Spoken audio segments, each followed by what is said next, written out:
The gas station lights were too bright, much too bright for 10 in the morning on a Tuesday. My hair was a sculpture of pink foam rollers. I wore my best faded blue house robe. It had a pattern of small optimistic daisies. I clutched it closed at the neck. My mission was simple: gas, get in, get gas, get out. Minimal human interaction desired. I parked at the pump furthest from the little store. Fewer witnesses that way. I imagined people inside judging my life choices. Look at her, they'd whisper. Rollers in public. Has she no shame? I did have shame.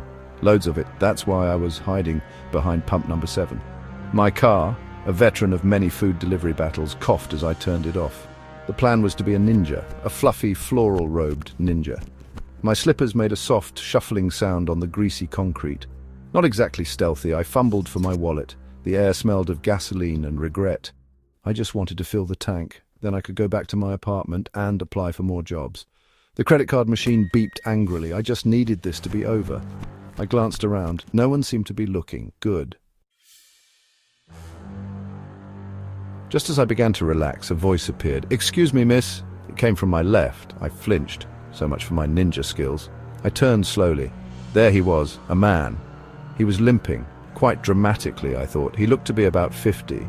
His clothes had seen better decades. His eyes, though, were bright, eager, too eager for 10 in the morning at a gas station, especially when addressing a woman in rollers. He had the air of someone about to launch into a very long story.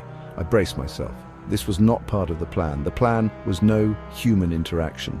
He took a step closer.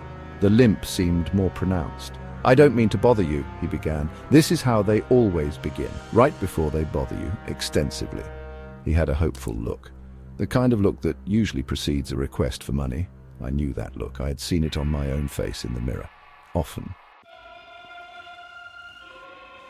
"See, I got a situation," he announced, his voice dropping conspiratorially, as if we were partners in some grand, unfortunate scheme. He pointed a grimy finger towards his foot. "I got shot," he said. My eyes widened slightly. This was escalating quickly. Twice, he added for emphasis, right in my toe. He winced as if reliving the trauma, or perhaps just remembering that his toe hurt. It was hard to tell which. He explained his predicament. He needed $100 for a hotel room. "Just for tonight," he assured me. "Got to get off the street." The story was detailed. It involved a misunderstanding, or maybe a series of misunderstandings, the kind that end with toe injuries. He didn't elaborate on the shooter or the circumstances, just the toe and the urgent need for a hotel, a very specific $100 hotel. It sounded like a very fancy toe to require such accommodations, or perhaps a very cheap hotel considering the circumstances. Then came the offer. The entrepreneurial spirit was strong with this one. "I can pump your gas for you," he offered.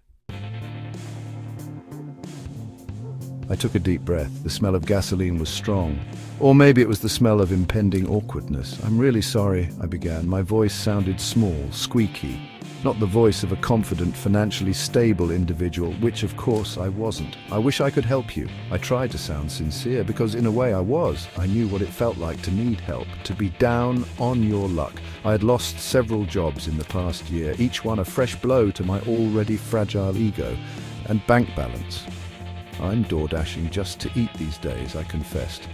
It felt strange to say it out loud. To a stranger. Especially a stranger with a gunshot toe. But it was the truth. The unvarnished, slightly pathetic truth.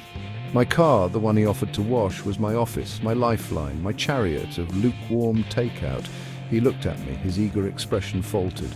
Just a little. Maybe he saw the truth in my eyes, or maybe he just realized I was as broke as he was.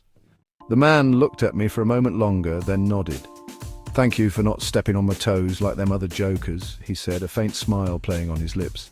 He limped away, each step a testament to his resilience. As he approached the next pump, he shared that he had $90 and only needed $10. The person kindly gave him $20, which made me smile. I knew that feeling of being able to give once prior.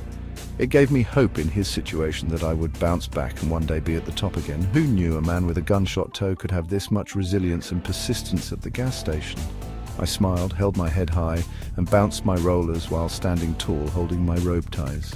Maybe, just maybe, things would get better. For him, for me, for all of us just trying to make it through another day. Remember, even the smallest acts of kindness can make a big difference. If you enjoyed this video, don't forget to like, subscribe, and share. Until next time, stay kind and keep moving forward.